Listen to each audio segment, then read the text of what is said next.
Pessoal, bom dia. Tudo bem aí? Beleza? Vou me esquivar do sol aqui, vou tentar. Provavelmente eu vou andando à medida que o sol vai se movendo também. Acho que vai ser uma experiência interessante aqui pra gente fazer essa conversa aqui nesse solzinho. Não sei se vocês estão conseguindo ver. Vocês conseguem ver alguma coisa daí? Tá, eu vou colocando legendas também aqui na minha fala. Mas, bom, prazer estar aqui.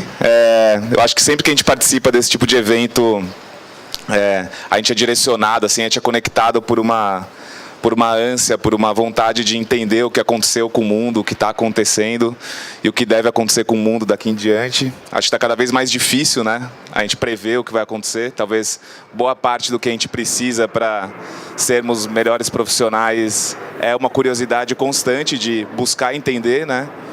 E eu acho que, de alguma forma, eu venho, ao longo da minha vida, assim, sendo muito nutrido por essa curiosidade. Nos últimos 10 anos eu tenho trabalhado com inovação, com ecossistema empreendedor. Trabalhei por muitos anos na Endeavor Brasil, que provavelmente muitos conhecem. Depois fui trabalhar com educação, trabalhei numa startup chamada Geek, que desenvolve uma tecnologia de ensino adaptativo para escolas públicas e privadas, com milhões de estudantes. E aí, enquanto eu fazia isso, eu fui lecionar em algumas universidades, como SPM e FIAP, o que acabou me levando toda essa história a começar a Terra, que é uma escola para economia digital. A gente, inclusive, é parceiro aqui do Cubo, apoiado pelo Cubo. A gente está desde o começo do ano aqui. E, basicamente, o que a gente vem fazendo, eu vou falar um pouco mais da Terra, especificamente, mais para o final da conversa. Mas o que a gente vem fazendo a gente está acompanhando a tecnologia, a gente está acompanhando como a tecnologia está transformando o mercado de trabalho, a operação das empresas e quais são as novas competências que os profissionais precisam ter hoje e amanhã para terem uma vida aí produtiva e feliz num futuro que é muito incerto. E a gente desenvolve, então, um modelo bastante novo, assim, inovador de ensino para entregar essas competências para as pessoas. E aí, ao longo desse tempo todo, assim, enquanto eu vinha fazendo essa busca, essa investigação, eu fui procurar inspiração em outras áreas, né? Eu acho que é sempre bom a gente procurar inspiração em outras áreas para tentar trazer para a nossa realidade algumas analogias que sejam importantes, interessantes. E eu acabei encontrando na biologia, mais especificamente no ramo da biomimética, uma inspiração muito legal, assim, que eu acho que depois, nesse processo, me ajudou a entender o que é essa transformação digital e o que a gente está passando também como profissionais. A biomimética, para quem não sabe, é basicamente o estudo dos padrões da natureza, né, e como eles se replicam em outras áreas das nossas vidas. Então, eu fui procurar inspiração nessa que é a maior incubadora de inovação do mundo, que é a vida, né? Se a gente for pensar, a gente está aqui nesse mundo há mais de 3 bilhões de anos, e apesar de tudo que já aconteceu aqui, todas as intempéries, eras glaciais, secas, ainda assim a gente conseguiu se desenvolver como organismos muito complexos, né? Nós, seres humanos e vários outros, a gente conseguiu sobreviver, e hoje a gente é super adaptado a esse meio, né? Ao meio que a gente vive. A gente não sabe se a gente vai se adaptar ao que o mundo está se transformando, nosso organismo, mas hoje a gente conseguiu chegar até aqui, e como seres muito complexos. E aí, enquanto eu estudava essa história, eu comecei a mergulhar. E eu me deparei com a história dos corais, que para mim talvez seja a melhor analogia dessa transformação do mundo digital. Vocês não vão conseguir ver muito bem, assim, com muita clareza, mas basicamente essa é uma imagem de um coral. E um coral, ao contrário do que se pensa, ele é composto por vários corpos, assim, né? Então, são pólipos, que basicamente é um estômago e uma boquinha. Ele capta micro-organismos do oceano, processa esses micro-organismos e expele cálcio, né, pedra. Então, quando você olha para um recife de coral, aí muitas vezes a gente acha que a gente está vendo pedras, mas, na verdade, a gente está vendo o esqueleto de um organismo vivo. E esse organismo também, ao contrário do que se pensa, ele não é uma planta, ele é um organismo invertebrado, da mesma família da água-viva, por exemplo, né? A única coisa que ele descobriu que, para ele se manter vivo, a melhor estratégia de sobrevivência dele talvez fosse viver fixo e não móvel. E aí ele tem mais uma coisa que é bem interessante, que dentro dele mora uma alga. Então ele tem um processo de simbiose perfeita, né? Simbiose na natureza é quando dois organismos se juntam e para eles conseguirem sobreviver, um não sobrevive sem o outro. Essa alga, ela basicamente faz fotossíntese, entrega para o coral 95% do oxigênio que ele precisa, ele processa esse oxigênio e retorna para a alga gás carbônico. Inclusive, são as algas que dão as cores para os corais. Bom, por que eu estou falando dos corais, né? O que isso tem a ver? Os corais eles estão vivos há 400 milhões de anos. É um organismo super complexo que tá vivo há 400 milhões de anos. 25% da vida marinha depende dos corais. Mais de 500 milhões de vidas dependem dos corais. Só que os corais, como organismo, eles têm uma característica. Eles são muito sensíveis à temperatura da água.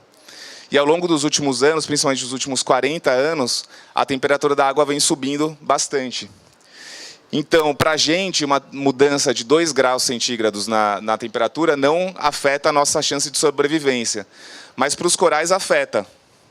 2 graus a mais no oceano, basicamente mata um coral. Então, a gente vê aqui, vocês não vão conseguir ver, mas aqui do lado esquerdo tem um coral saudável, em dezembro de um ano. Em fevereiro do mesmo ano, ele está morrendo, ele começa a ficar todo branco, ele espelha aquelas algas, fica branco, e depois de mais 3 meses ele está morto, cinza. Isso está acontecendo, já aconteceu com 50% dos corais no mundo, e está acontecendo numa velocidade muito rápida. Eu acho que é interessante a analogia dos corais, porque é uma transformação que impacta a todos nós, que faz parte do nosso ecossistema, mas que a gente não consegue ver. Isso não está diante dos nossos olhos, né? A gente sequer sabe qual é o papel desse organismo na nossa vida. Eu acho que é um pouco do que acontece hoje com toda a transformação digital que está acontecendo e que está transformando também a forma como empresas e como a gente também, como profissionais, funciona. Porque, para mim, toda empresa é um organismo vivo, né? Nenhuma empresa existe porque ela tem um site, ou porque ela tem um contrato, ou porque ela tem um processo. Basicamente, as empresas existem porque tem pessoas, organismos vivos que se juntam com as suas competências, com as suas forças, com as suas fraquezas, entendem formas de colaborar para produzir algo que tenha valor para a sociedade e, com isso, receber o oxigênio que precisa, ali, a base financeira para sobreviver, né? Então, todo organismo é mais do que uma analogia. De fato, empresas são organismos vivos e elas estão também sujeitas às mesmas leis de outros organismos vivos da natureza. Qual que é o nosso oceano aqui? O nosso oceano é a internet, basicamente. A gente vai ver aqui a verdadeira causa da mudança que vem impactando absolutamente todos nós é a conectividade. No ano 2000, 6% da população global estava conectada. Em 2010, 23%. A gente chega em 2017 com mais 50%, quase 3,6 bilhões de pessoas conectadas. E em 2020 a gente vai chegar a 66%. Ou seja, num período de 10 anos, a gente adicionou 3 bilhões de novas pessoas à internet. E todo mundo aqui sabe como a nossa vida se transforma uma vez que a gente passa a fazer parte dessa aldeia global, né? A nossa noção de tempo muda, a forma como a gente se relaciona muda. Várias coisas que a gente fazia de um jeito, a gente passa a fazer de outro, numa velocidade muito maior. Então, isso absolutamente transforma tudo. Enquanto isso acontecia, também acontecia uma mudança no ranking das 5 maiores empresas do mundo.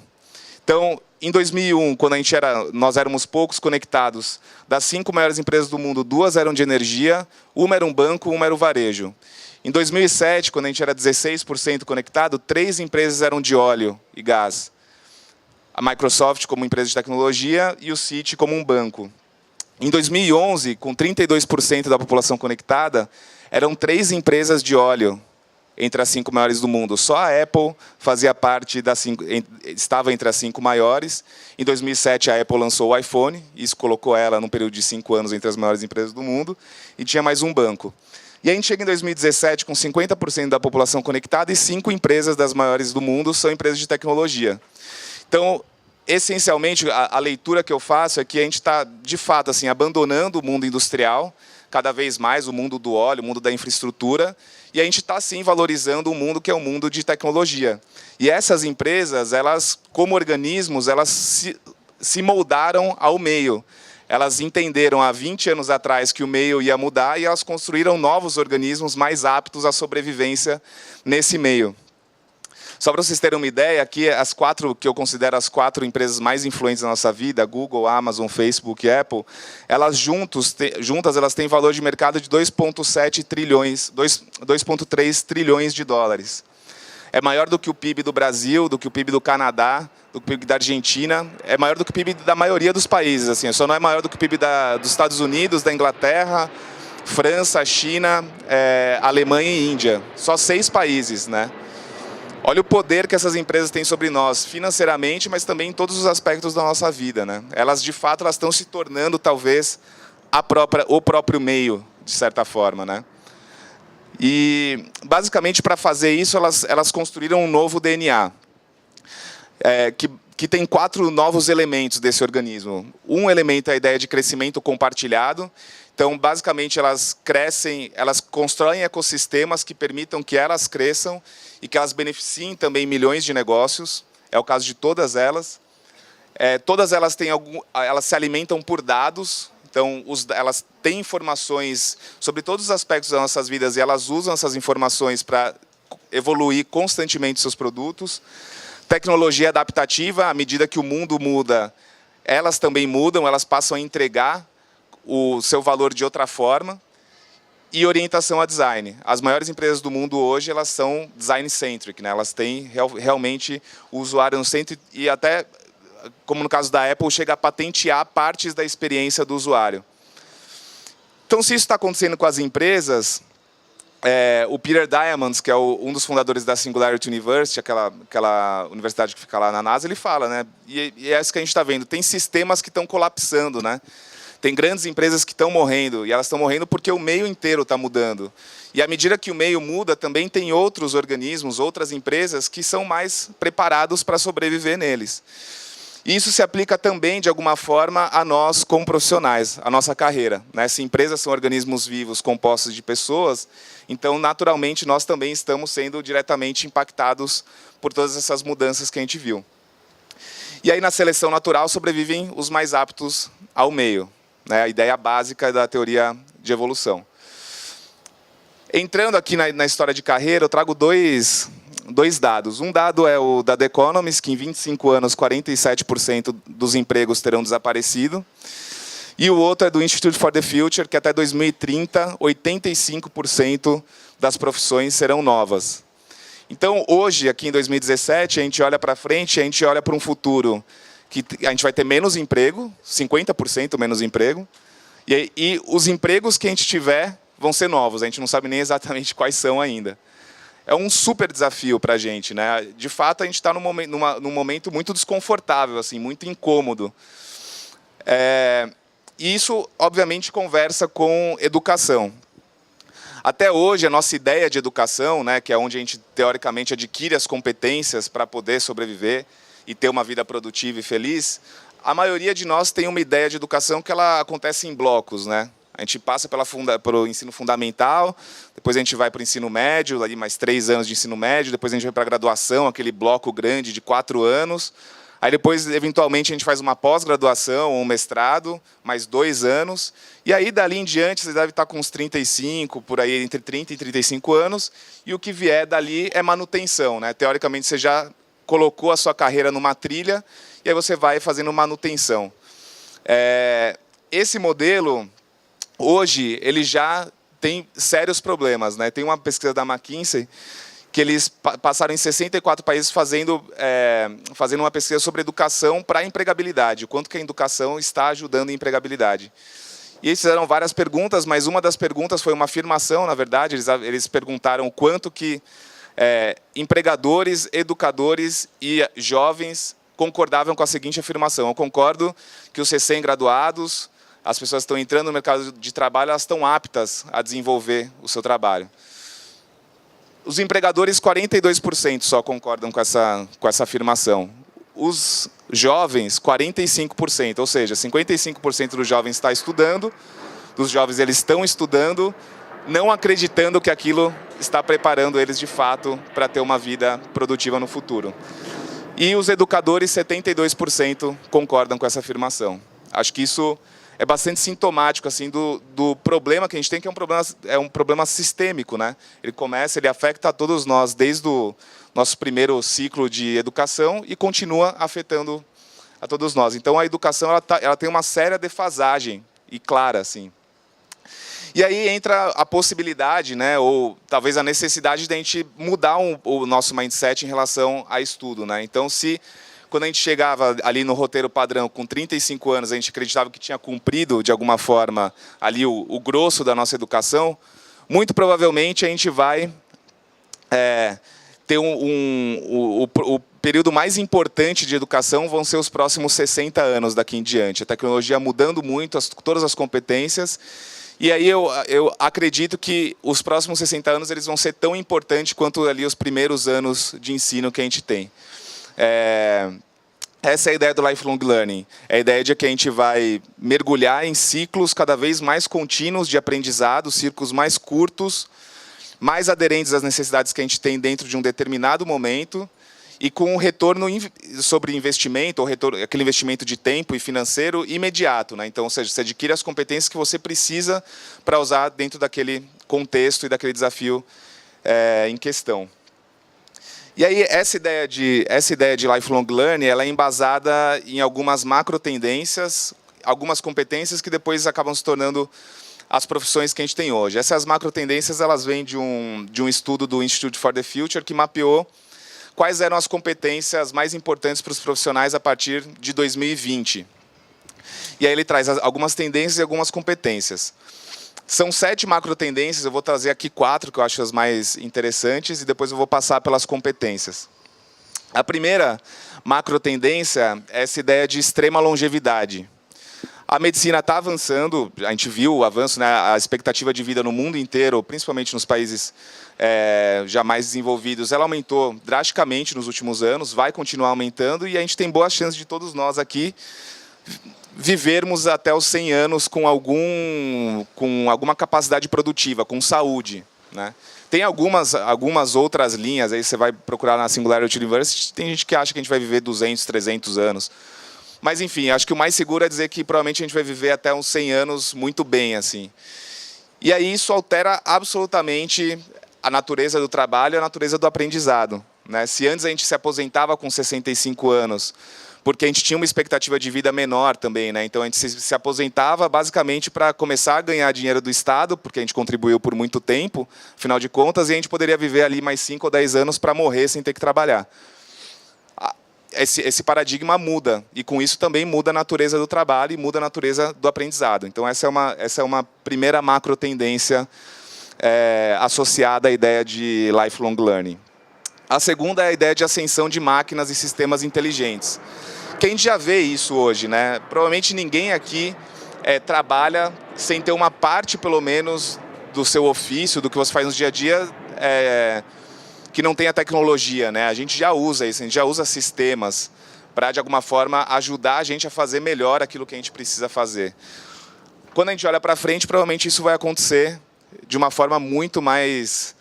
um percentual muito maior, muito mais invasiva assim, no nosso dia a dia, né? Então, cada vez mais a tecnologia passa a fazer coisas que a gente faz hoje e a gente vai ter que passar a fazer coisas que a gente ainda não sabe o que é, mas provavelmente são coisas que nos tornam mais humanos. Então, isso vai afetar todas as profissões. Algumas vão ser 100% extintas, outras vão ser parcialmente modificadas, mas todas vão ser impactadas, isso já está acontecendo. A terceira macro tendência é uma ideia de um novo ecossistema de mídias. A gente, como humanidade, sempre que a gente, em toda a nossa história, na verdade, quando a gente queria fazer comunicação em massa, a gente usava a escrita, né? E nos últimos anos, principalmente nos últimos 10 anos, a gente vê uma transição na linguagem. Então, desde que o iPhone foi lançado com uma câmera melhor e que a gente passou a ter câmera e conectividade juntas, a gente passou a se expressar de outra forma. A gente passou a se expressar com imagem, agora a gente passa a se expressar com imagens que se destroem em 24 horas, com vídeos que se destroem em 24 horas, com emojis.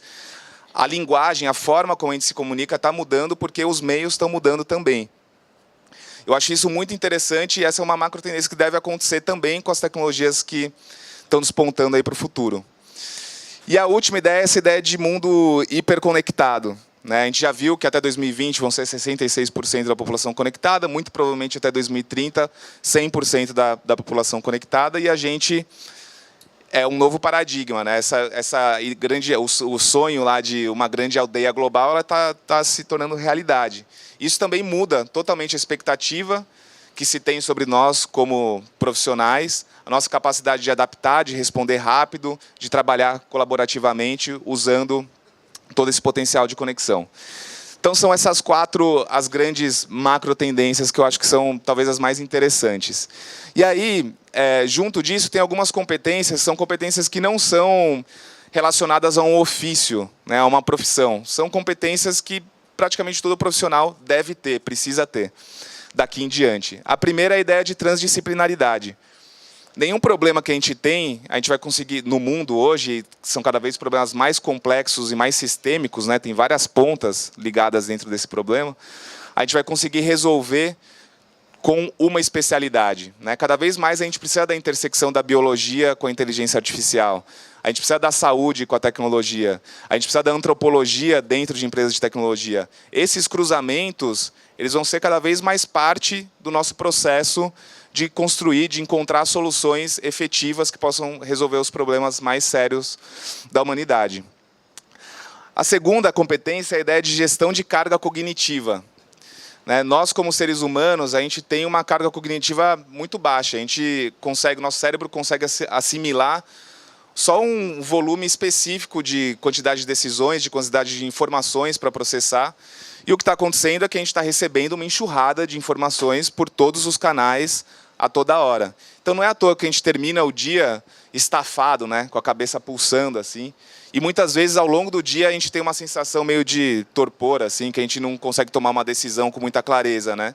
Óbvio, a gente está enchendo a nossa capacidade cognitiva muito além do que ela é capaz de processar. O nosso tempo é o tempo da biologia, né? Não é o da tecnologia. A nossa evolução como organismo é o tempo da biologia, é o tempo dos milhares de anos, não das 2 semanas, 1 mês, que é o tempo da tecnologia, ou o nanosegundo da tecnologia, né? E aí, para isso, cada vez mais a gente usa aplicativos, né? Talvez alguns de vocês usem aplicativos que, se você navega por muito tempo, por exemplo, ele começa a bloquear determinados sites, ficou muito tempo no Facebook, ele não te deixa acessar, mas o que é isso? Para mim, assim, os seres humanos tentando usar a tecnologia para ajudar a fazer essa gestão de carga, né, cognitiva, que é tão difícil para a gente, que a gente fica muito ansioso, muito viciado no consumo de informação. Cada vez mais a gente vai ter que fazer isso e a gente vai ter que filtrar das informações que a gente recebe quais são aquelas que são mais importantes para resolver o problema em questão e tirar da frente aquelas que não fazem sentido, né? Também está se tornando cada vez mais urgente a gente fazer isso. Até a gente dividir o que é informação verdadeira do que é informação falsa, né? Bom, a terceira aqui é a inteligência social. Acho que isso nunca foi algo novo como importância, mas por muito tempo nós, como profissionais, a gente quis se igualar a máquinas, né? Não é à toa que quando a gente vê alguém que é muito bom, assim, profissional, a gente fala, nossa, você é uma máquina, né? Porque por muito tempo a gente quis ser valorizado porque a gente conseguia fazer coisas que eram dignas de máquinas. E aí o que acontece agora é que as máquinas estão fazendo as coisas que a gente fazia antes e vão fazer cada vez mais. Então a gente não vai poder mais querer se equiparar à máquina.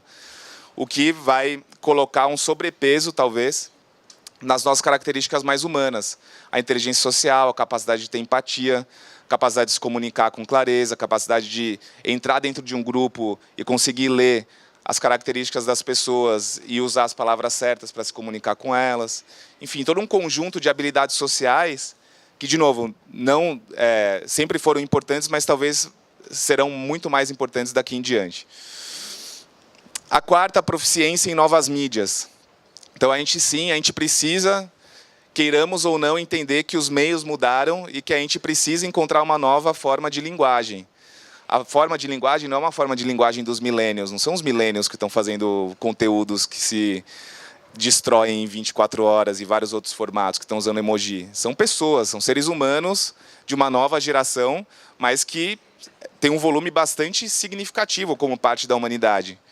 Então, sim, faz parte que nós, olhando para o futuro, a gente entenda esses novos padrões de linguagem e a gente consiga se comunicar de acordo também. O quinto, colaboração virtual. Né? Hoje a gente já trabalha junto, né? Já é mais comum a gente ver aquela sessão de Skype, aquele Hangout, mas ainda assim, na minha percepção, é muito pontual, assim, e muitas vezes a gente não dá o mesmo valor, a gente não aquela relação quanto o valor que a gente dá às relações presenciais. E eu acho que daqui em diante a gente vai precisar encontrar formas de se fazer presente, de se fazer produtivo, de se sentir integrado em times que são cada vez mais dispersos, né? Usando colaboração virtual. Então, é um passo além de onde a gente está hoje. Hoje a gente muitas vezes usa para tapar buracos, né? Fazer aquele Skype, fazer aquele Hangout. Provavelmente vai se tornar um padrão em alguns anos. A sexta, dá sentido às informações. Né? Então, dá sentido, conseguir ver o que está por trás das informações que a gente recebe. A gente vai receber cada vez mais informação. Então, o que está por trás dessa informação? Qual o sentido dela? O que está querendo ser dito? O que eu faço com essa informação? E a última aqui, das 7 que eu trouxe, é a ideia de pensamento adaptativo. Essa ideia de adaptatividade, eu acho que ela está se tornando também mais urgente, o mundo está mudando mais rápido, a gente precisa ser cada vez mais maleável. Né? A gente precisa entender que a gente está em transformação com o meio. A gente molda o meio, mas a gente também tem que entender que a gente se molda a ele, a gente precisa conseguir se moldar a ele com velocidade. E essa ideia de pensamento adaptativo, de certa forma, é libertadora, assim, porque a gente passa a não encontrar mais as respostas olhando para trás. Muitas vezes a gente não consegue olhar para trás dentro de uma rotina, dentro de uma rota que foi construída por muitas pessoas que vieram antes de nós e encontrar ali a resposta. A gente precisa criar respostas novas.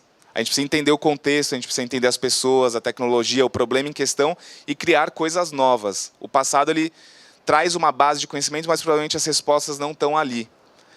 E isso também se aplica a empresas, né? Cada vez mais a gente vê a ideia de organizações adaptativas, organizações responsivas, modelos alternativos de gestão, como holacracia, sociocracia, que procuram criar organismos também que sejam organismos vivos, né?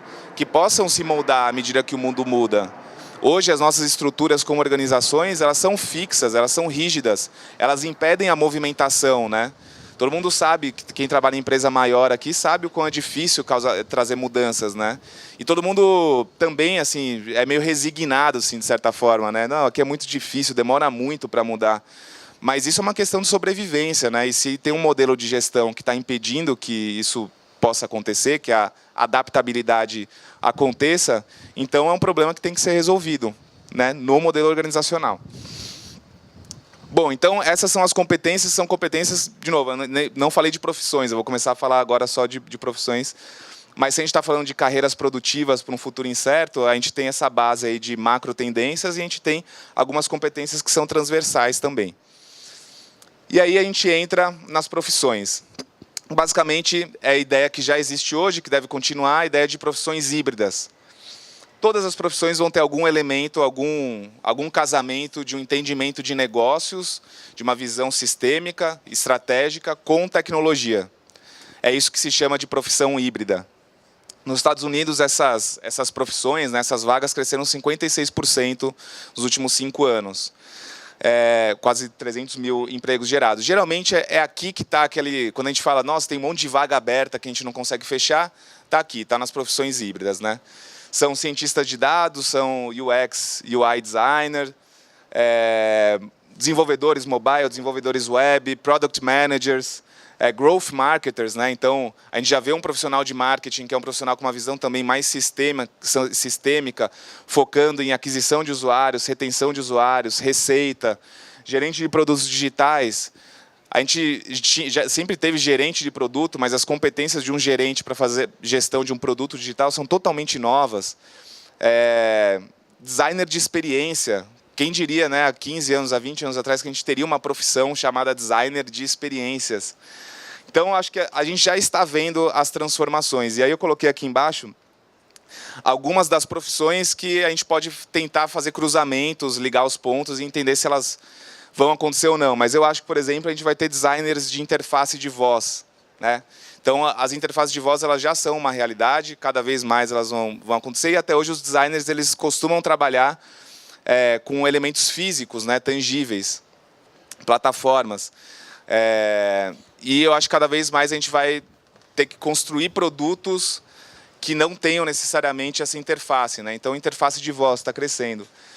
Designer de experiências virtuais, imersivas, né? Hoje a gente também está num momento aí com VR, que é um momento de entendimento, assim, na minha visão, qual que vai ser o caso de uso dele, mas eu não vejo um futuro nos próximos 3 a 5 anos que a gente não vai encontrar um caso de uso. Eu acho que a gente vai encontrar e que provavelmente isso vai fazer parte da nossa vida.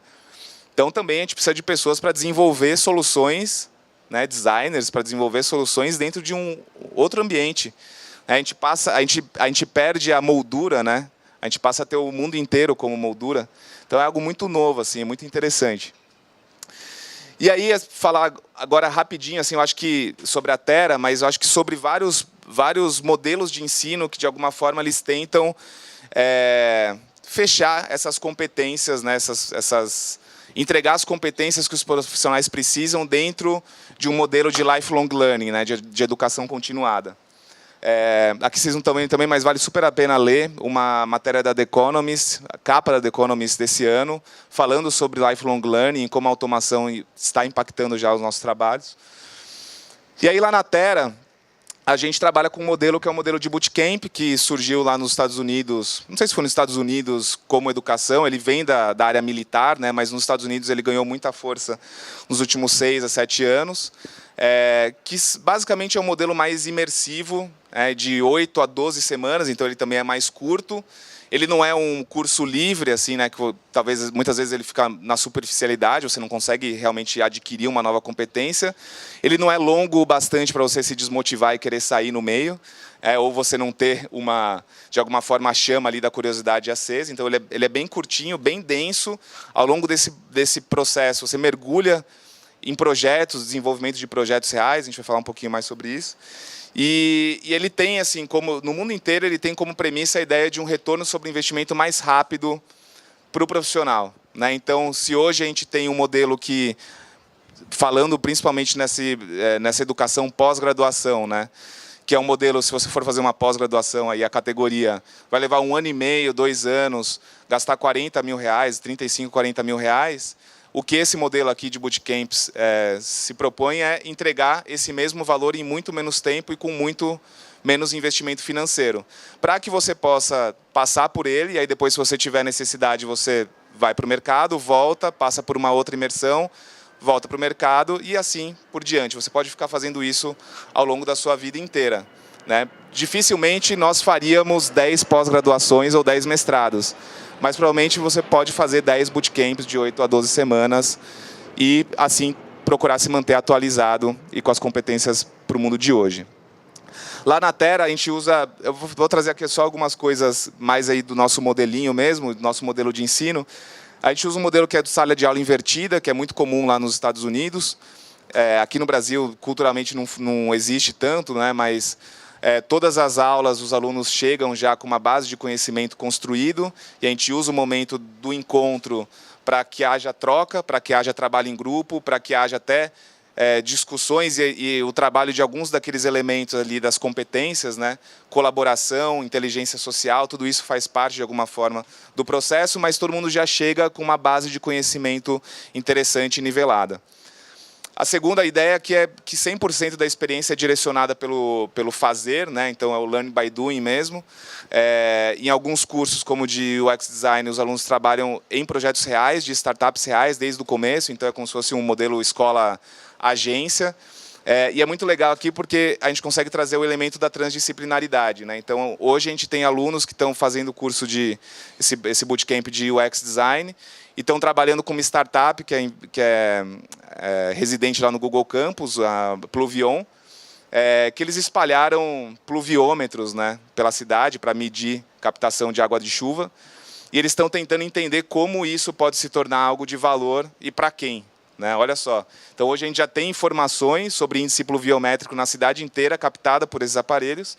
E agora os nossos alunos estão junto com eles, desenvolvendo experiências que possam, de alguma forma, fazer com que pessoas tenham valor, né? Possam ser avisadas, de repente, que aquela área está começando a ter uma enchente para evacuar a área. Enfim, tem várias coisas que podem surgir desse encontro, né? Então, a ideia de transdisciplinaridade vem muito do learning by doing, desse aprender fazendo. Mais um ponto, peer-to-peer learning, então a gente sempre aprende em comunidade, né? Então a gente não faz uma diferenciação tão clara de quem é o instrutor e de quem é o aluno. Tem pessoas que são os nossos experts que, de alguma forma, dão as provocações, dão a base de conteúdo, mas o aprendizado ele acontece nos grupos. E a gente não faz diferenciação entre... Enfim, a gente não julga de onde veio o aprendizado, contanto que ele aconteça. E aí, para fazer isso, a gente costuma falar também, a gente tem os Tech Experts aqui, são várias startups, Usis, Invest, Educar, Nubank, Viva Real, Google, Facebook, são os nossos experts, né? Então, a gente acredita muito que também, se a gente está falando de uma nova educação, a gente precisa construir também uma nova geração de professores, né? Pessoas que estão no mercado, que de repente adquiriram aquelas competências ao longo de muito tempo, mas eventualmente até como autodidatas, e que essas pessoas possam entrar no cenário educacional e possam fazer a parte delas também, para que mais pessoas tenham maior empregabilidade no futuro. E agora, já quase fechando aqui, eu falei do estudo do Institute for the Future para 2020, eles soltaram um outro há um mês atrás para 2030, né, fizeram junto com a Dell, como vai ser o trabalho em 2030. E o que eles falam, assim, é algo que a gente já vem notando, mas que isso, na visão deles, vai acontecer de uma forma mais contundente, assim, no futuro, que em 2030, provavelmente, os elementos que nos fazem humanos, né, mindset empreendedor, a vontade de resolver problemas, a paixão por trabalhar, a paixão por ser produtivo, criatividade, né, o pensamento não linear, o cruzamento de referências entre vários pontos e várias áreas para gerar inovação. Isso deve ser a principal característica humana. E a gente vai ter uma parceria mesmo, uma relação de parceria com as máquinas que vão trazer para o nosso processo produtivo velocidade, automação e eficiência. Então, a gente tende a ser parceiro de máquinas. A gente olha para o futuro muitas vezes, e a gente tem vários artigos que acabam pintando um futuro distópico, né? No sentido de que a tecnologia, a inteligência artificial, ela pode realmente substituir todos nós aqui, e aí vai ter menos emprego no mundo, etc. Parte disso provavelmente é verdade, mas o que deve ser mais verdade é que cada vez mais a gente vai ter que ser muito confortável em trabalhar junto com a tecnologia, sabe? A gente vai ter que tirar o estranhamento ou tirar até aquela noção de aquele cara trabalha com tecnologia, eu não trabalho, aquela pessoa trabalha com tecnologia, e entender que todos nós trabalhamos de alguma forma com tecnologia. Isso vai ser recorrente, vai fazer parte do nosso dia a dia. E aí, voltando lá para a história do coral, né, essa ideia de que na seleção natural sobrevivem os mais aptos ao meio, eu acredito que o meio está mudando, que as empresas estão mudando e que nós, como profissionais, também precisamos mudar as nossas competências, as nossas forças para sobreviver dentro desse meio. E os corais, como eu falei, eles têm 50% deles já morreram no mundo, é muito triste, é bem urgente, assim, é uma catástrofe ambiental. Só que em vários pontos do mundo está surgindo um novo tipo de coral, um coral fluorescente. Ele está desenvolvendo, o organismo dele está desenvolvendo um protetor solar químico para que ele possa sobreviver em temperaturas mais altas, né? Então, a gente olha um organismo que viveu 400 milhões de anos, super bem adaptado, dentro de uma temperatura, ele se vê ameaçado de sobrevivência e ele já está encontrando respostas dentro dele mesmo para sobreviver, para continuar vivo, né? Isso foi um fenômeno que chocou vários cientistas pelo mundo. Está todo mundo tentando entender como esse organismo conseguiu criar esse mecanismo de sobrevivência tão rápido. E aí, acho que para a gente aqui, o que fica é essa ideia de que o meio está em constante mudança, né? Nada está perdido, pelo contrário, assim, a gente está vendo várias tecnologias que vão mudar absolutamente as regras do jogo também. Então, realidade virtual, isso deve se tornar algo mais pervasivo assim, na nossa vida ao longo dos próximos 5 anos. Blockchain, né, para mim, vai ser o grande tema dos próximos 2 anos. A gente vai ver muita coisa surgindo com blockchain. É uma tecnologia que ela é tão disruptiva a ponto de provavelmente ela anular quase tudo que eu falei até agora, assim, ela vingando de fato e tendo muita adoção. Interface de voz, isso vai acontecer, isso já está acontecendo, né? A Amazon Echo esses assistentes de voz em casa, o Google Home também, é que a Amazon Echo é líder nesse mercado. São mais de 10 milhões vendidos nos Estados Unidos, né? Mais de 10 milhões de lares que tem um assistente que você aciona com um comando de voz e conversa com ele, ele te ajuda a fazer uma série de coisas sem que você tenha que tocar em nada, né?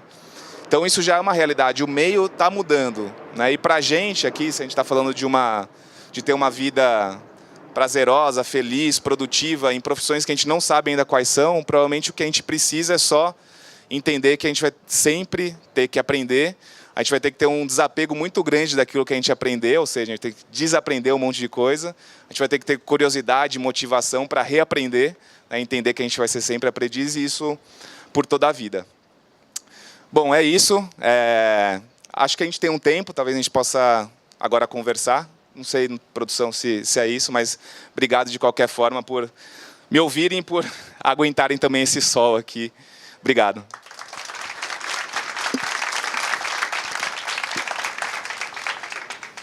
Tem pergunta? 15? Alguém quer fazer uma pergunta?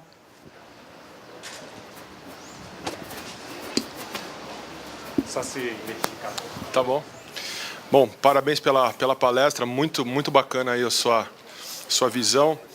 Meu nome é Rodrigo, estou lá na Prefeitura de Mogi das Cruzes há 6 meses, tentando promover um ecossistema de inovação lá na região, né?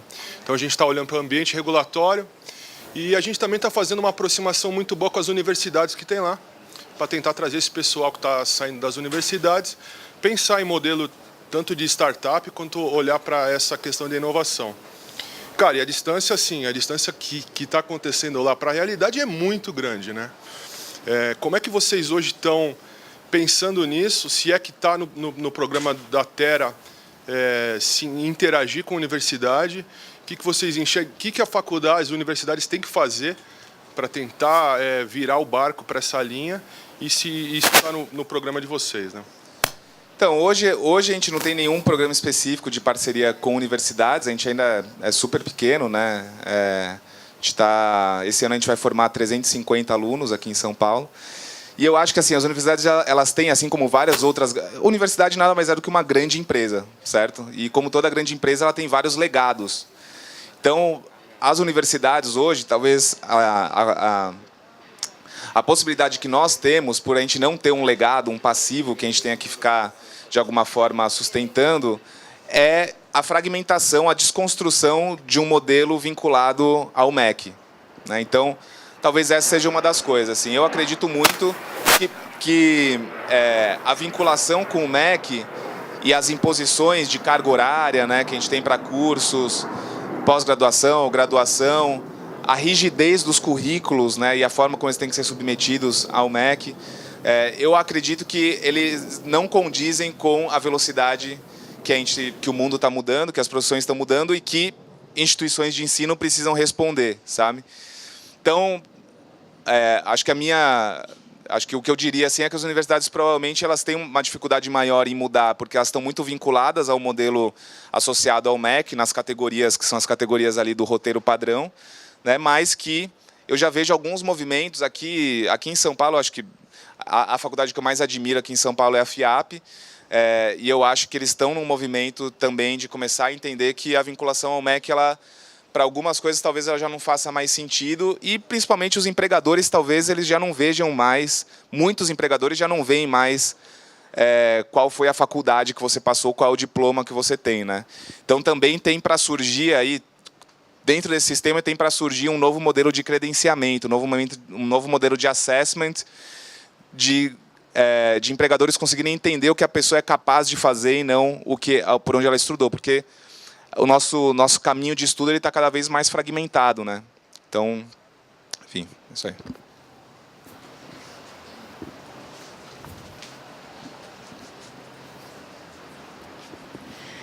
Leandro, obrigada pela palestra, foi ótima mesmo. Eu estou com uma dúvida, eu trabalho com coaching de carreira e eu trabalho em parceria com uma psicóloga e a gente faz orientação vocacional. E uma questão que tem tido bastante frequência é esse questionamento dos jovens, se eu preciso mesmo ir para a universidade, que está totalmente condizente com o que você está trazendo aqui. E hoje o meu posicionamento vá. Eu acho que não vai pode ser que não te ajude muito no futuro, mas eu acho que também não vai te atrapalhar.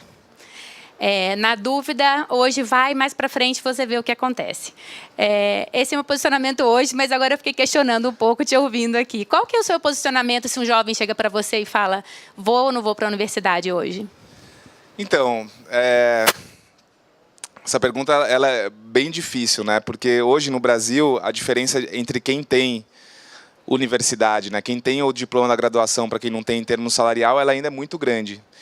Então, basicamente, você pode inferir que mesmo olhando em estatística mais ampla, né? Porque aqui a gente também está num percentual ali bem específico da população, mas de forma mais ampla, ainda ter uma graduação, mesmo que tenha sido de uma universidade, ou mesmo que o processo não tenha sido um processo educacional bom, que você tenha aprendido, ainda faz muita diferença na vida de muita gente, assim, né? Então, acho que uma resposta é essa, assim, para a maioria das pessoas ainda faz sentido ter uma graduação. Quando que isso vai começar a mudar, eu acho? Acho que para muitas competências, para muitas áreas, isso já é possível. Então, por exemplo, se é um jovem que quer trabalhar com tecnologia e nessas áreas de tecnologia, aí a minha resposta é outra. Aí eu acho que a gente tem, sim, possibilidades de construir uma base de competências e prescindir do título da universidade, porque quem emprega essas pessoas de tecnologia já não liga mais para isso, né? Então, para esse grupo, para esse nicho, assim, eu acho que sim. Eu acho que tem vários caminhos sem universidade. Agora, também a gente precisa lembrar que a gente está num sistema, né? O mundo inteiro funciona de alguma forma com modelo de graduação, de pós-graduação. Esses títulos, eles são conectados. Então, a gente tem, na Terra, a gente tem um instrutor, que é uma super referência em design de experiências e design de interface, que não se formou. Ele postergou quanto pôde, não consegue mais se formar. E ele arrumou um emprego, em determinado momento, arrumou um emprego na Alemanha, estava com tudo certo para ir para lá, e antes de ir, pediram para ele o diploma dele, o certificado de conclusão, ele não tinha, e eles não aprovaram ele para ir, né? Então, ainda também, às vezes, não ter o diploma, ele pode barrar algumas oportunidades globais, porque o sistema está se reajustando, sabe? Isso para graduação. Para pós-graduação, acho que é bem diferente. Assim, para pós-graduação, a minha visão é que também, né, para todas essas áreas que a gente está falando aqui, uma pós-graduação tradicional não faz sentido. Enfim. Oi, parabéns pela palestra. Sou Beatriz, sou profissional de recursos humanos. Tenho 15 anos de experiência em empresas de tecnologia. Adoro, não consigo sair desse meio. Amo muito tudo isso e acredito muito em tudo que você falou. E eu queria ouvir um pouco da tua opinião em como nós, como profissionais, não só de recursos humanos, mas eu acho que tem um passo atrás que eu encontro hoje no mercado de trabalho, que é encontrar um pouco de educação, né? Que eu acho que é até antes da universidade. A qualificação das pessoas que a gente encontra no mercado, antes até da gente poder discutir UX e etc. Né? Relação humana, quando a gente fala de tech e business, faz muito sentido, mas hoje eu enfrento questões básicas assim de relações humanas, de como é que você conversa com as pessoas. Como que você enxerga isso no ambiente de trabalho? Porque eu queria ouvir um pouco o teu lado também.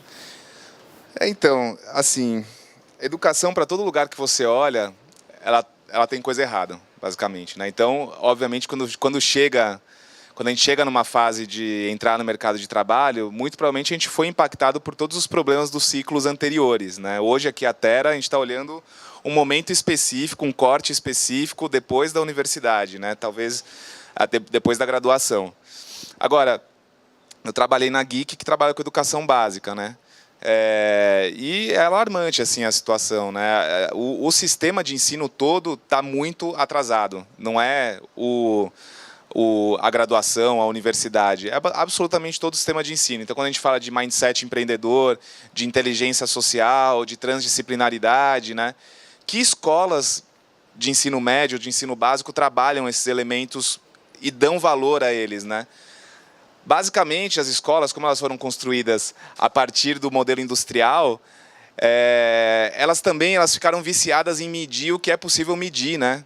E todas as coisas, as competências, são competências que a gente não consegue medir, criatividade, transdisciplinariedade, colaboração, como você mede isso? Você não mede. Então, elas têm menos valor, elas tendem a ter até menos carga horária dentro das escolas. É um problema muito grande, assim. Não é só brasileiro, o Brasil já tem problema de educação